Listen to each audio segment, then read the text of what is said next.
Documentaries are about the people that you meet and the stories you can tell. Stories of tragedy, laughter, hope and desperation, across faraway lands or right here in your own backyard. This podcast brings these stories to you, the listener, so that you can experience the adventures of documentary filmmaking in audio form while embarking on daily adventures of your own. Welcome to Barefoot Media's Stories Within Stories podcast with your host, Simon-Holland.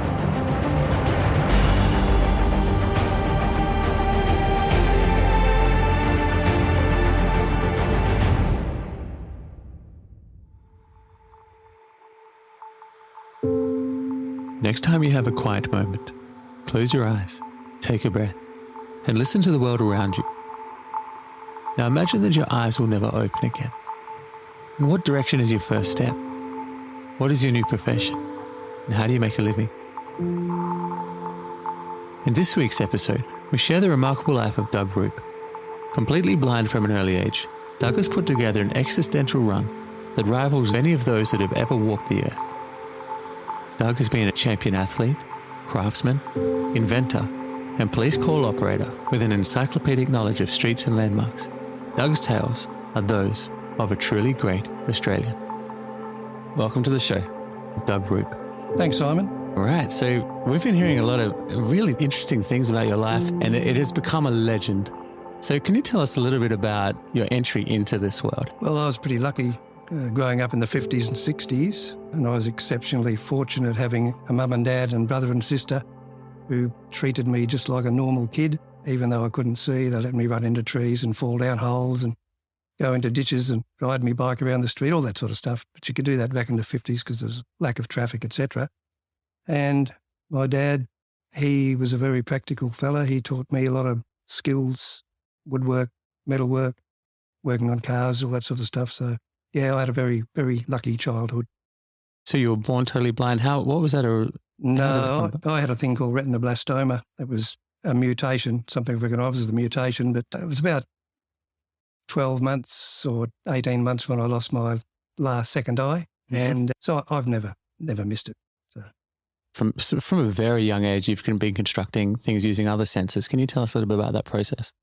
Yeah, your senses don't improve. You learn to rely on them and use them a lot better. And as I say, I was lucky with mum and dad, and I was going to say dog and stinky then, but they just treated me like a normal kid, and I just learnt to do things like they did. My brother taught me how to write with a pen, and my sister was the same. She taught me how to write. And so I didn't notice any difference in growing up than a normal kid would. Absolutely. And tell us a little bit about your childhood. So you grew up in Gosnells, and what was it like at that time in Gosnells? Because it's quite built up and suburban these days. I wouldn't know the place now. We had 2 acres of land. We had grapevines and chooks and dogs and rabbits and you name it, we had it. And Dad worked in the railways, and on the weekends he went out gardening and doing that sort of thing because you don't get much of a wage on the railways those days. And once I got to be about 8 or 9, I used to go out with Dad on the weekends and we'd sink bores and wells for a living. Oh, right. So I did that till Dad was about 85. What? So I think when I started with him, I was a bit of a hindrance, and towards the end, he was a bit of the hindrance because he was getting a bit old. Yeah. But we must have put dozens of wells down, all by hand in those days. So, but that was good fun working with Dad. Yeah, absolutely. Because you got lots of time, father-son time to talk, really. Yeah. And when Mum and Dad would go out and leave us kids at home, Dad would give me a couple of nails and a lock of wood, and he'd bang the nails in and don't damage your thumb sort of thing. You know, he taught me a lot of that sort of thing. So very practical. Exactly. And so what's it like, if you're down a sense, the other senses become heightened. What does that experience feel like?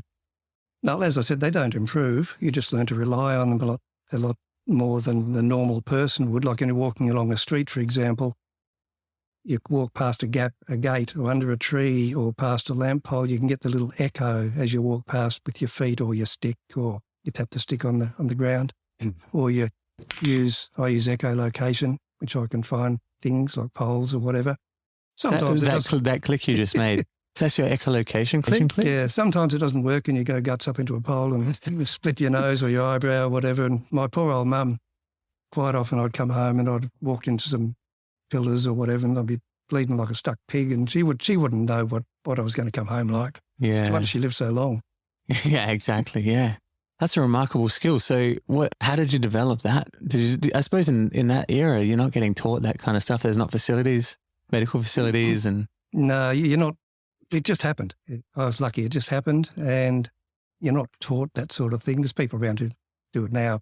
A couple of people make money out of it, unfortunately, and I think that's wrong.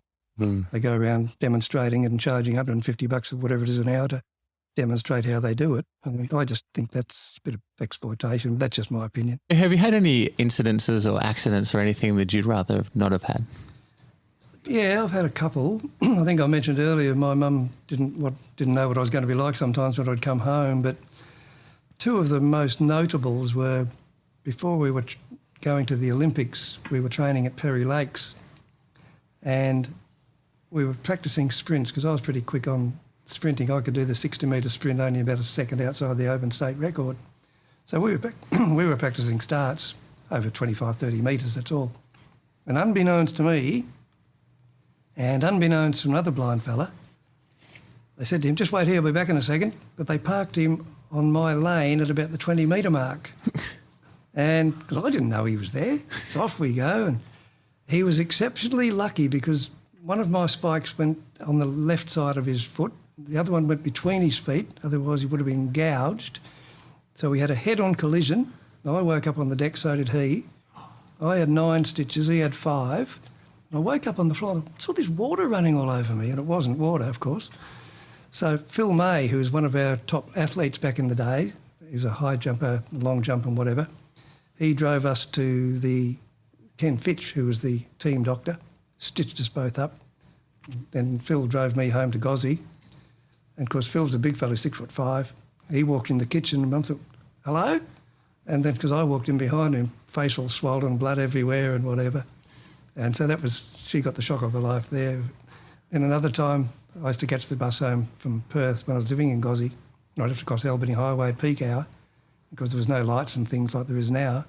So you'd wait for a gap, hope it's big enough and just go like hell. And I'd come across the highway and I'd use my echolocation to find the bus stop, which was directly opposite. I thought, it's not there. He's dropped me off at the wrong stop.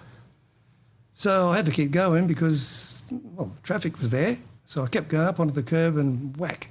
Unbeknownst to me, a car had hit the bus stop and demolished half of it, and there was all the Rio bar and broken concrete sticking out. Oh. So poor old Mum got another shock when I walked in with blood and stuff all over my shirt and over my face and whatever. So, yeah, she had a bit to put up with, my mum.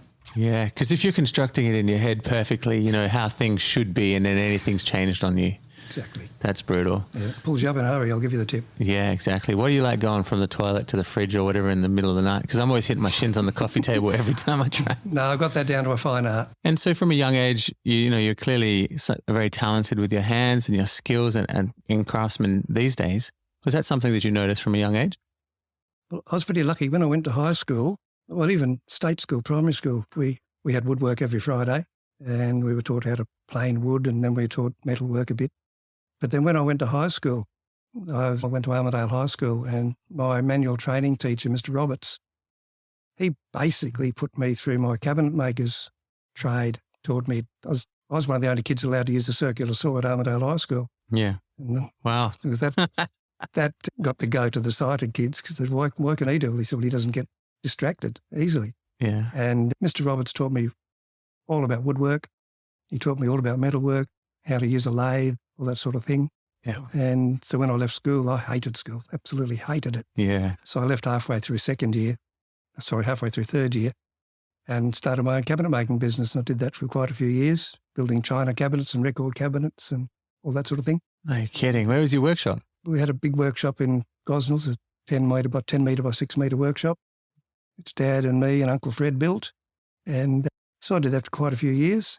And then I worked at the Blind School, the Blind Institute for a while in Maylands, making mats and baskets and things. Did that for about a year. Yeah. And then I left there, and I was fortunate enough that Mum had a friend who worked at the PMG, which is now Telstra. And she said, what about Doug driving a switchboard or something like that? And he said, I don't think so.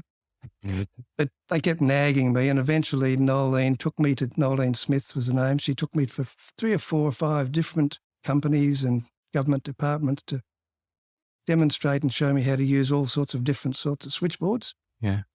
And she said, I'll get you a job one day. I said, righto. So I went back to cabinet making and just doing what I was doing. And about 6 months or a year later, she said, how would you like to work for WA Police? I said, I don't think so. It didn't appeal to me at all. But she said, why don't you give it a go? So I spoke to Mum and Dad, and they said, well, you've got nothing to lose.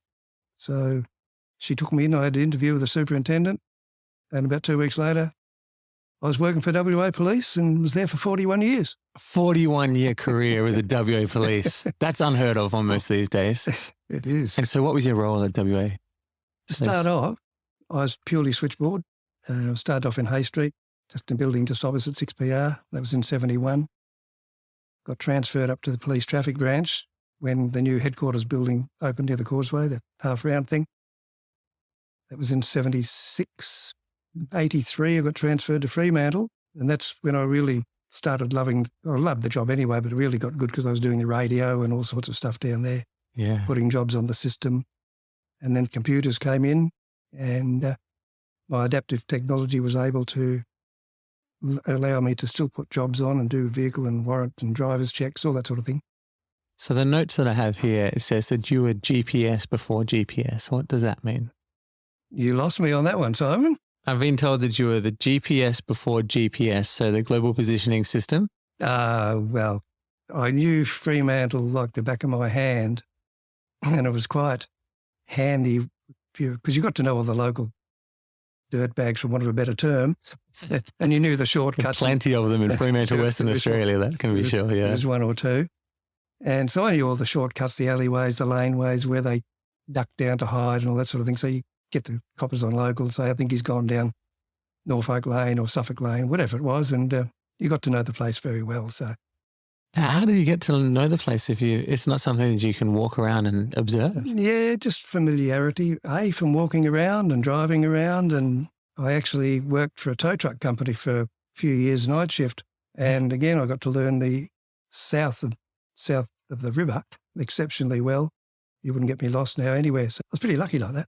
Yeah, absolutely. What a valuable skill to be there, be able to put things together in your head and then sort of picture what that guy would be running away and then check this out, check that out. You got to know the names and all that sort of stuff. You know, they were so consistent with the stupid things they would do, and they were just dumb.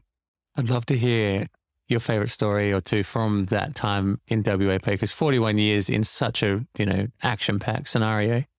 Have you got any rippers that you could tell us? Not really.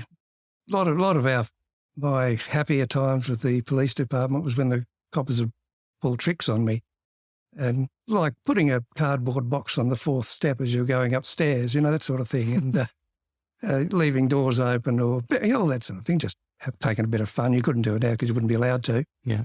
And but no, they were a great mob to work for, and I still got quite a lot of mates in the job. Yeah, camaraderie is really important in a job, isn't it? Yep. And you're not staying 41 years if you don't like the system and you don't like the people. No, exactly. I absolutely loved the job, and I didn't really want to retire. But in 2011, 2 things happened. They opened the call centre on the 131444 number, and they upgraded, use that term advisedly, they changed their computer system. And I had a meeting with the bosses of the new computer system and with Chris Dawson, who was the Deputy Commissioner at the time up in headquarters. And they guaranteed me that when the new system cut over, it would be 100% compatible with my talking technology, which strange enough is called JAWS. Yeah. Job Access with Speech. And so I thought, okay, that's going to be great. So when it did cut over, I lost everything. I couldn't do vehicle checks or warrant checks, couldn't do anything. I could do the odd email or 2, do the odd radio call. Of course, the call centre had opened, so I lost probably 80% of my incoming calls. So I was doing the odd radio call, the odd little email. It's basically sitting there like a shag on a rock for answering 50 calls a day, and it was just, it wasn't fulfilling at all. Yeah. And the boss came into me one day and he said, "How you going?"